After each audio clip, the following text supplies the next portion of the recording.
संघर्ष आईच्या व्हिडिओमध्ये तुमचं मनपूर्वक स्वागत करते। आज मी तुमच्यासाठी भांडण घरात टाळण्यासाठी कोणत्या गोष्टी टाळायच्या हे सांगणार आहे। व्हिडिओ शेवटपर्यंत नक्की पहा।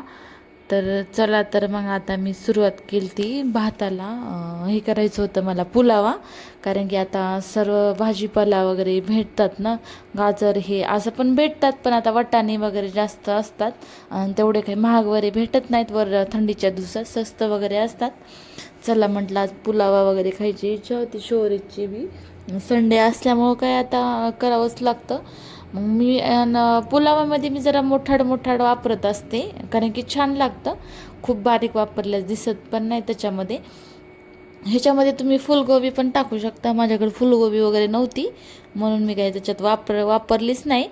मग असं गाजर वगैरे छानपैकी मिक्स करून घेतलं आणि ह्याला आपल्याला मीठ टाकून थोडंसं वाफवायचं आहे, कारण की छान थोडंसं मऊ वगैरे पडतं वाफ वगैरे दिल्यास। आणि एका संघर्षाईच्या व्हिडिओसाठी चॅनल लाईक सबस्क्राईब जरूर करा, कारण की तुमचा एक सबस्क्रायबर माझ्यासाठी खूप महत्त्वाचा आहे। तुम्ही मला एक सबस्क्राईब केला तरच मी काहीतरी माझ्या आयुष्यात किंवा एक घरगुती स्त्री काहीतरी करू शकते। तर नक्की चॅनलला लाईक सबस्क्राईब करा। तर मला ही माझ्या आजीने सांगितलेली आहे, म्हणजे जी घरात जे वाद होतात का त्याच्यासाठी म्हणजे नवीन नवीन जर वेळेस माझ्या होत होते त्यावेळेस तिनं मला एक सांगितलं, तू असं करत असतील तर टाळ, अशानं पण होतात। ती पहिल्यापासूनच रीत आली चलत आली आहे, तर मला तेच तुमच्यासोबत आज शेअर करायचं आहे। तर बघा माझा पुलावा कसा झालाय, खूप छान लागतो आणि लहान मुलांना तर खूपच आवडतो आता, कारण की त्याच्यामध्ये सर्व वाटाणे वगैरे असतात, गाजर लहान लेकरांना ते तर खूप आवडतो, गाजर वगैरे त्यानंतर वाटाणे पण। आणि हे असं तो पण लागते जिरे मोहऱ्याची, पुन्हा तेजपत्ता वगैरे टाकला का छान लागतं। नवीन लेकरांना काहीतरी नवीन केलं की खूप आवडीनं कवी खातात, सारखं तेच ते दिलं की ते पण बोर होऊन जातात। आपण तर होतो, ते तर लहान लेकरच आहेत। तर असा केला तर मी पुलावा, वरून कोथिंबीर वगैरे छान टाकून घेतली। तुम्ही बी नक्की ट्राय करा। आणि मी वाफवून घेतले होते तांदूळ हे पुलाव्यासाठी, आणि बिर्याणीसाठी आहेत तांदूळ हे स्पेशल। त्यानंतर मला करायचं होतं आज पुलाव आणि हे आपले पराठ्यासाठी काय, मग आता आलू वाफवून घेतले होते, लगेच मग खिसायला घेतले, कारण की लय मी जास्त शिजवत नाही, कारण की पराठा काही तेवढा व्यवस्थित येत नाही आमच्यात। कसं कणिक कमी आणि ते सारण जास्त लागतं, त्याच्यामुळं मी थोडंसं थोडे लय जास्त काही आलू हे होऊ देत नाही, वाफवू देत नाही, नॉर्मल वगैरे करत असते, पुन्हा खिसणीनं अशी खिसून घेत असते, कारण की अशानं पराठा काय तेवढा लाटा येतो। कारण की जास्त सारण भरायचं म्हटलं का पराठा काय तेवढा लाटायला जमत नाही आहे, त्यात चिकट म्हणजे जास्त वाफळल्यास तर खूपच त्रास देतो।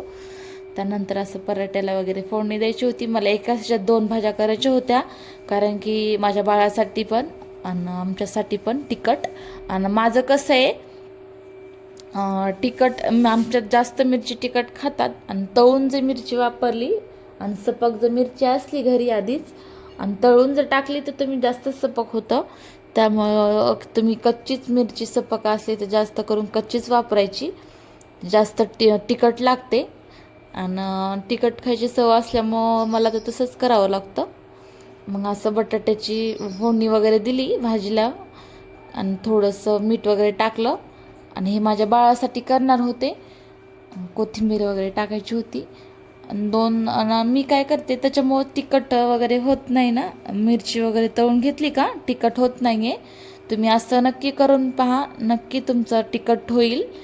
कच्ची मिरची वापरायची, सपक जरी असली का कच्ची ट्राय करून बघा, तेवढं काय सपक होत नाही, तिखट होते। त्यानंतर मस्त कोथिंबीर वगैरे धुवून टाकली, आणि कोथिंबीरशिवाय पराठ्याला काही चव लागत नाही।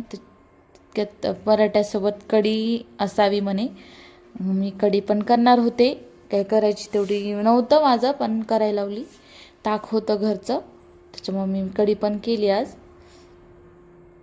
हे असं मस्तपैकी मिक्स करून घ्यायचं आणि थोडं हवेला ठेवायचं. सारण थोडं घट्ट होऊन जातं. आता मी कच्ची मिरची वापरत असते ह्याच्यामध्ये मिक्सरवाटं काढून, कारण की तिखट खूप आवडतं आमच्यात आणि तितक्यात माझ्याच्यानं सपक मिरच्या आलत्या, त्याच्यामुळे मी आणि तितक्यात मी कच्चंच वापरते ह्याच्यामध्ये. दोन्ही पण होतं ना, असं बी तिखट लागतं, त्याच्यामुळं दोन्ही वापरत असते. ह्या संघर्षाईचे व्हिडिओ कसे वाटतात कमेंट करून सांगा. काही टिप्स वगैरे तुमच्यापर्यंत पोहोचतात का? तुमच्याकडे जरी असेल तर कमेंट करून सांगा मला बी. मी नवीन तुमची जी पद्धत आहे ती वापरून पाहते. मला आणखीन टिप नवीन पाहिजे असल्या जुन्या तर कमेंट करून सांगा. ह्या असं मग मस्त परतून घेतलं. कपडे वगैरे धुवायचे होते, कपडे पण भिजू घातले होते, खूप वेळ झालं. चला म्हटलं कपडे पण धुवून घेऊ. लगेच ऊन आलतं आज, तसं रोजच ऊन येते, पण आज मला रॅक वगैरे काढायचा होता घासायला, त्याच्यामुळं थोडं ऊनच झालं. उशीर झाला आज खूप पूर्ण आवरायला. आणि टी शर्ट म्हटलं की पुन्हा टी शर्ट बी ब्रशनं काय घासायला जमत नाही. आणि लहान लेकरं म्हटलं की थोडंफार हेच करावं लागतं, त्यावेळेस निघतं. कारण की लहान लेकरं खूप कपडे घाण करतात ना, त्याच्यामुळं तसं करावंच लागतं आपल्याला. थोडासा ब्रश वगैरे फिरवलं तर का तरच निघतं. नसतं टी शर्ट का नाही ब्रशनं फाकतात, खराब होतात म्हणतात. आणि उरपाटे कपडे उन्हाळ्याला टाकावं म्हणतात, कारण की पांढरे वगैरे उठत नाहीत. आणि साबणानं पण कपडे पांढरे वगैरे होतात. कोणाकोणाला नवीन जे लग्न झालेले आहेत किंवा त्यांना माहीत नसतं तेवढं, कोणाला नवीन नवीन असं माहीत नसतं कपड्यानं कशानं पांढरे वगैरे होतात शर्ट वगैरे, तर साबणाला पण होतात कपडे शर्ट पांढरे. तर पांढऱ्या शर्टलाच साबण वापरायला जमते, बनेलेले म्हणजे असं बनेल रोज वापरतो त्याच्यासाठी पण जमते. भांडे वगैरे घासून घेतले आणि लगेच मला गरम गरम पराठे वगैरे करायचे होते. मग लगेच पराठ्याला लागले. मी काय जास्त काही व्हिडिओ वगैरे केला नाही. पराठे वगैरे करून घेतले.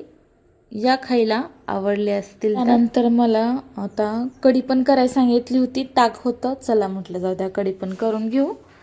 मग कढीला काय मी अद्रक लसूण वगैरे टाकत असते, तेल टाकलं.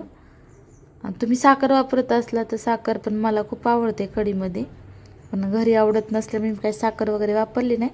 तर आता आपण येऊ आपल्या टॉपिकवर, भांडण टाळण्यासाठी.